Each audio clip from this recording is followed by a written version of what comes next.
Welcome back to High School Game Day here on the Missouri Sports Network, MissouriSportsNetwork.com, where everyone has a home field advantage. Coming to you live from the Pizza Ranch studio and brought to you by Central Bank of the Ozarks, Doak Propane, and Liuna Local Labor 663.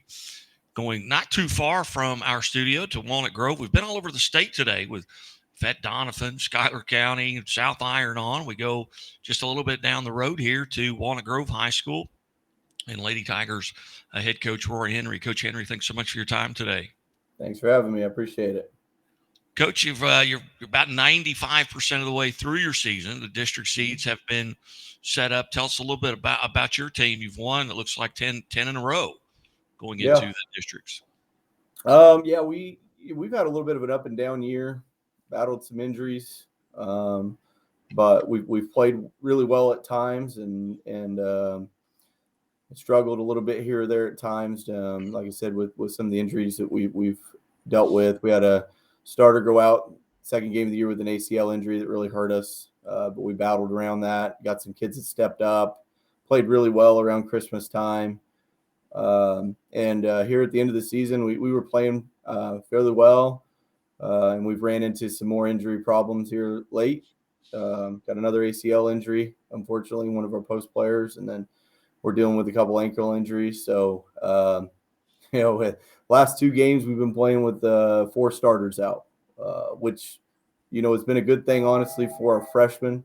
Got some freshman kids that hadn't got to play a whole lot that have now stepped into the lineup and done some great things, and you're seeing them come along. So we take that as a positive, I think, and battling through some little adversity, but we hope to get some kids back here at the end and roll into districts next week. We won't be completely healthy, but we're still excited for our chances. And I think the idea that we hear that we've got some other kids that have stepped up, had to play bigger roles now, maybe next week going into district, we feel pretty good about them having to step in if they need to, and they'll have some confidence going. So. Well, Coach, it's no secret, over the past decade or decade and a half, the success that you have had there, you go into every season with a target on your back. And, now kind of, feeling like maybe you're licking your wounds a little bit. You've got some kids that are really going to have to step up, in that district and a tough district. Tell us a little bit about the district, where it's going to be played and what the seeds are. Yeah, it's definitely. I mean, we come into every season with high expectations here, and it's a good thing because kids just kind of have that expectation. We're going to go in and we need to win, and we've built that. Very proud of that, but it also makes it difficult sometimes, like you said, because it does put a target on your back. And explain to kids every night, people are coming to try to beat you, and when they do, it's that's a big success for them sometimes, just beating you. So we have to try to match that intensity night in and night out that other teams are going to bring at you. So, next week we have a very tough district. Greenfield is the 2 seed, and it's a team that's very talented. They start 5 seniors. They're battle tested. This is a team that a couple years ago went to the sectionals and nearly knocked off Blue Eye, and those kids were all sophomores that year and got a lot of experience through that. So we beat them early in the year by 9 or 10, something like that. It was a good game.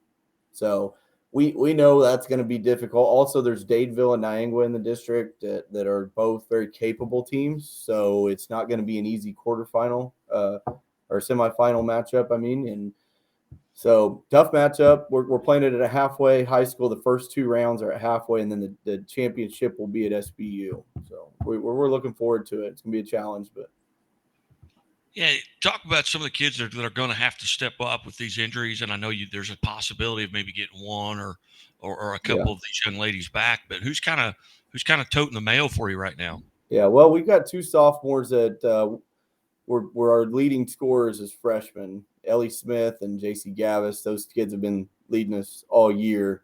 And both, JC Gavis is averaging a double double at 17 points, 11 rebounds. She is on her way to becoming a very elite post player in our area. She is very talented. And Ellie Smith has led us freshman year, all-state kid. She has been the one that kind of keep things rolling through this. She scored 22 at Hollister on Saturday, and she's the lone starter left right now. really. Kelly Albert's been starting a lot this year too, so I don't want to take anything away from her. But those are the kids that's got to lead us. But when mentioned Kelly Albert, that kid's got to. She's going to be big for us. She's been shooting the ball really well. But kind of the X factor for me is probably got to be Kenna Tudor, a freshman. We're well into late in the season now. She's played a lot all year. She's starting to play well. She's starting to shoot the ball well. We need her to step up pretty big. And then we've got some other kids that are going to come up big. Reagan Doherty's had to step into a starting lineup now and play good defense and be solid. And we've got another freshman, Ariana Vincent, she's kind of the one that I feel like has benefited the most from some of these injuries. She's hasn't got to play a lot until now, and now she's playing a lot, and she's doing a good job, and I think she's getting some confidence. So Jaden Johnson's our lone senior. That she's been out for a couple weeks, and we're hoping to get her back. We think we feel positive that she'll be ready for district championship or districts in there. So, and she's our leader, senior, been there, won a state championship. Started a couple years for us, 3 years for us now. She's a good kid, good player, and we need her out there. So. Kind of handicap, no matter who comes out of this district, whether it's you, Greenfield, Dadeville, whomever it could be, what district do you match up with, and what do you know about that district? Yeah, we match up with the Chadwick district, and in my mind, I feel like we've probably got the toughest path in the state this year, and it's just the way things work out sometimes. We got put to the south this year with districts 1 through 4, and Chadwick is as good as any team in the state right now. They beat us already once. They're a tough matchup for anybody. So we would have to play them. And if we were fortunate enough to get through that, you're going to play the winner of South Iron and Delta. So it is an absolute gauntlet. And I think Class 1 all across the board. I've told a lot of people this, but this year in particular, I think Class 1 is as good as any class in the state. You look at teams like Platte Valley is just a great team. I think I've heard some things about Meadville and some other teams, and I'm thinking people need to start thinking about Platte Valley because they're the reigning champs for the last 2 years, and they got 2 kids that are juniors that are they're good. So and then I've heard a lot about this Meadville team, and I had a coach from Leeton that told me the other day they're probably the best team in the state right now. But then you got South Iron, who I think could be. These kids are all seniors. I've seen them since they were freshmen. They're incredible. Delta, obviously, we played them last year. They're returning all these kids, and Chadwick. Don't forget about Leeton. All these teams right there. Golden City, Max Creek are all pretty good teams. I think Class 1 is just loaded right now. It's just it's a tough time if you're a Class 1 coach. So. Yeah, it's probably over the past decade as stacked as it's been, especially in Southwest Missouri Southern Missouri, I guess, if you had that, South Iron, and of course Lawrence Graves had stepped away because of an administrative role, so they brought in Jimbo Blackwell to coach them. We had them on last week, and of course the boys have been outstanding, the last couple of years, and then you talk about Delta, and you talk and Bunker. On the boys' side, you look at Bunker, and you've got Rod Gorman. I didn't know that's where he was coaching. He's down at Bunker. Yeah. It's just a tough time. It's just the luck of the draw sometimes. It's the way it goes. I've had some years where I felt like our path was, not very difficult. And then you go through some years like this where it's just like, hey, if we get to a Final Four this year, we have absolutely earned it. I will tell you that. Very good.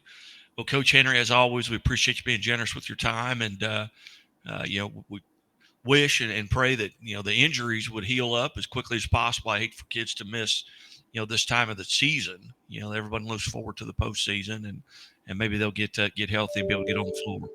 Yeah, I appreciate it. Hey, thanks for having me on. I appreciate it. All right.